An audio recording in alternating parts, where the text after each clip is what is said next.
Hi everyone. For those who don't know me, my name is Annegeke Jansen and I'm a PhD candidate at Leiden University working on the EU-funded Rise Horizons project. And since this year I'm also a junior research associate at the Wellbeing Research Centre at Oxford. Today I present mostly work based on a paper that was published also with Rutger Hoekstra, my PhD supervisor, Randran Wang and Paul Behrens. And I won't really go into the methodological details, but rather just go into the findings, because I think that's also the most interesting part for discussion. So the central question of today would be, should we measure societal progress in the 21st century? All right. But first, a little brief history of GDP itself. So GDP as a measure of an economy was developed mostly in response to demand of big societal challenges, like how to fund a war or how to monitor post-war reconstruction efforts. In 1953, the UN presented the first international guideline to actually measure the economy throughout the whole world in a standardized way with the system of national accounts. And after that, GDP really started to take off. Not only its measurement, but also the fact that GDP growth became a goal.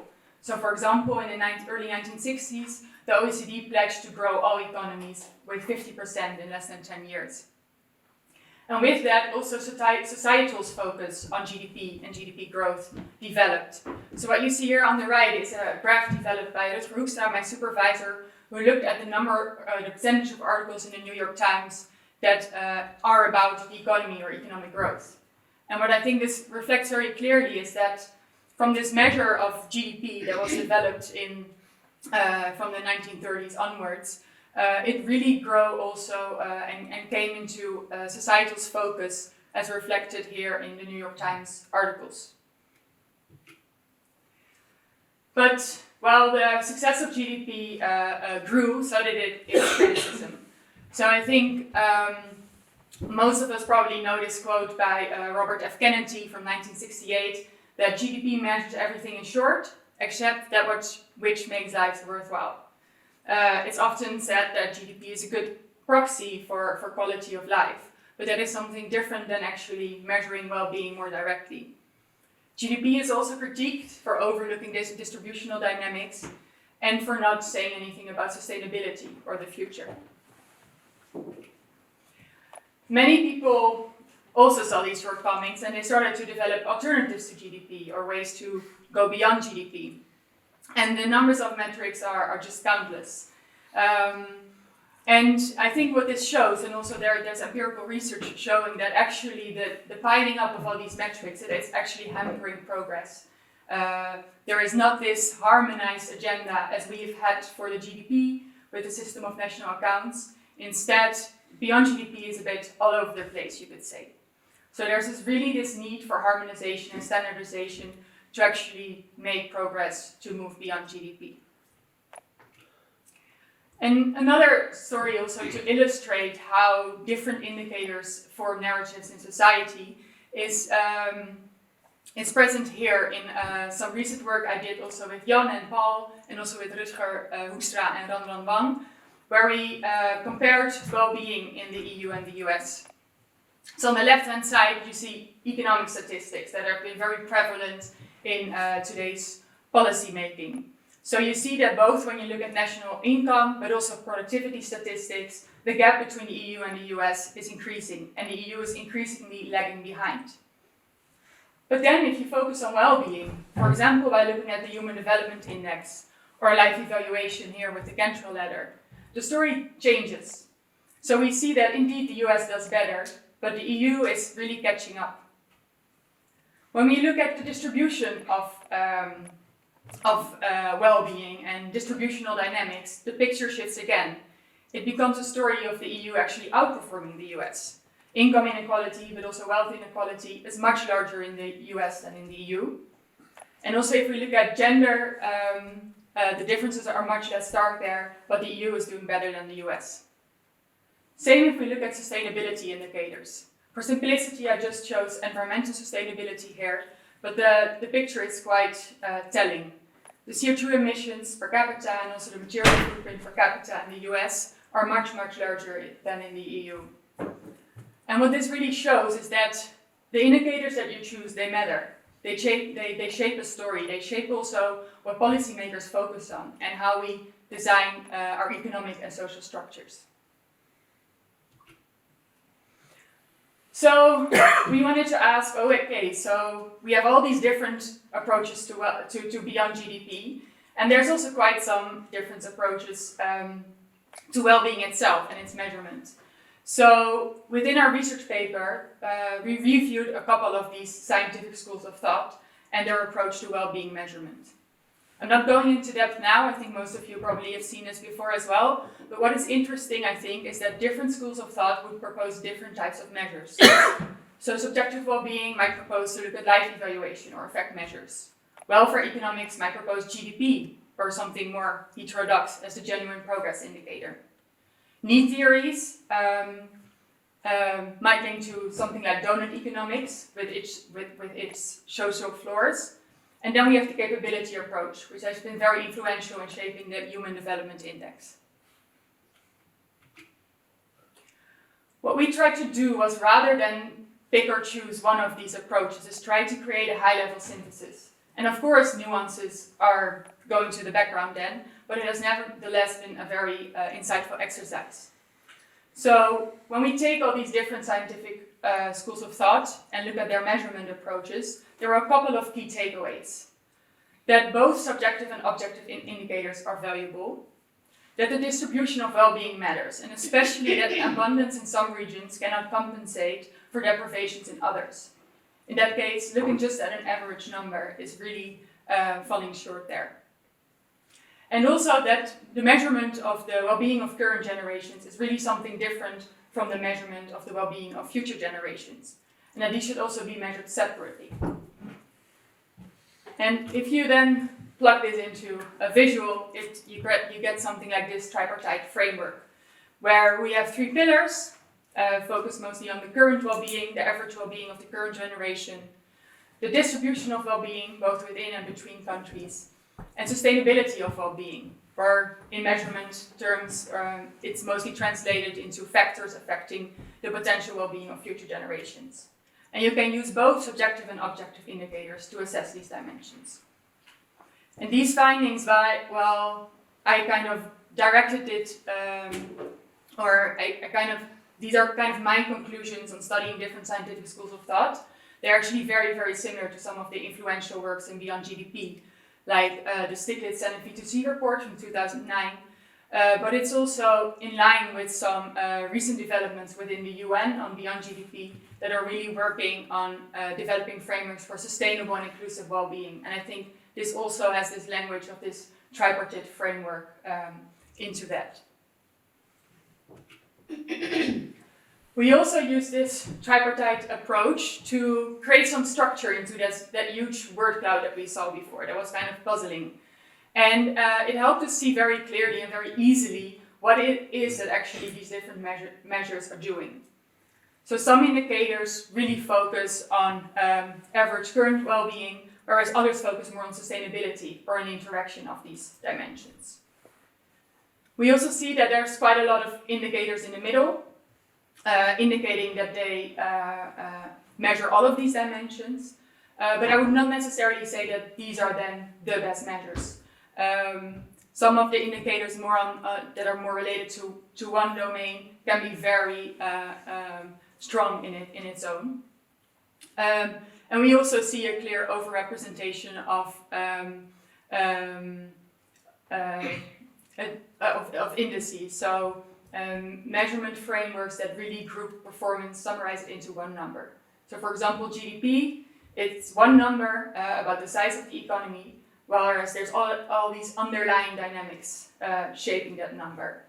And then the SDGs is an example of a dashboard. There's 17 goals with 231 indicators underlying that.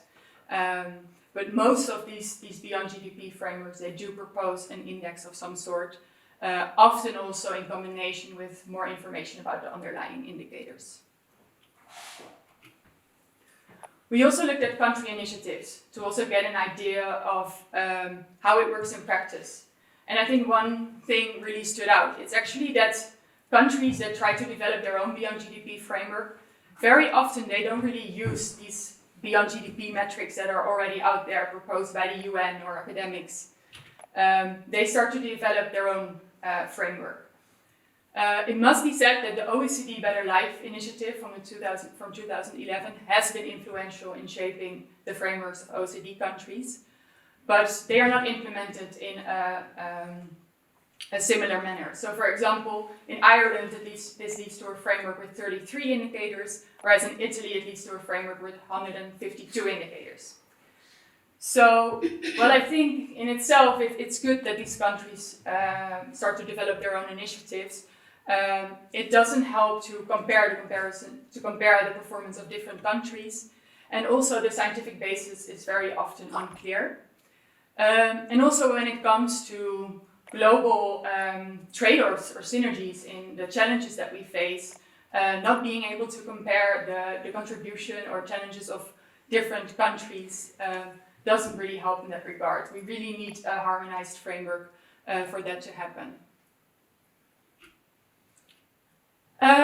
Then we try to bring all of this together and think how can a framework both reflect the scientific foundation, but also what we see that countries need when they develop their own frameworks. And we see there are some critical choices and perhaps also contradictions in there.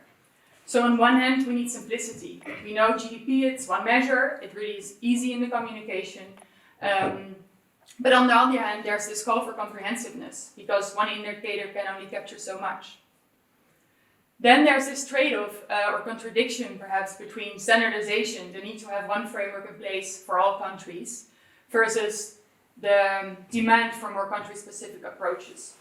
Not all countries are the same, and there's cultural factors that will also shape what social progress means to different countries around the world. And then there's this contradiction between, sometimes there's a contradiction between a more science-based approach and a citizen-based or even citizen-led approach to developing a framework like this. But I would argue that these seemingly contradictions can be overcome to quite a large extent. And we thought of a dashboard structure that is able to overcome these contradictions at least a bit. What you see here is the three dimensions of the tripartite framework: well-being, equity and inclusion, and sustainability. I chose to go with the language of the most recent UN Beyond GDP expert group report. And then I think there's space both for an index that is really this summary indicator, headline indicator, that is able to aid also communication, but also have space for these underlying indicators, so that you really invite policymakers also to immediately also look at the things underlying developments in the summary indices. I also think that in a dashboard, it's not really visible here, but there is space for cultural indicators. So the UN could prescribe a harmonized set of indicators, like a minimum set, and then countries, I think, are free, at least up to a certain extent, to add indicators there, and also have citizen engagement to define what those indicators must be. The themes on the right are not entirely chosen by me. They're also based on this recent report by the UN expert group, with one big exception. They had a domain for subjective well-being, and I think it's very good that they want to include subjective well-being, but to me it was a bit puzzling that it was a separate domain, whereas I would argue that it should be part of each of those domains. And perhaps also importantly, I think a headline indicator like life evaluation should also be on top and not part of just one of these different domains. Then to close my presentation and to open the debate, I would also like to share some personal reflections on single headline indicators. I think what GDP shows us is that single headline indicators can be very powerful.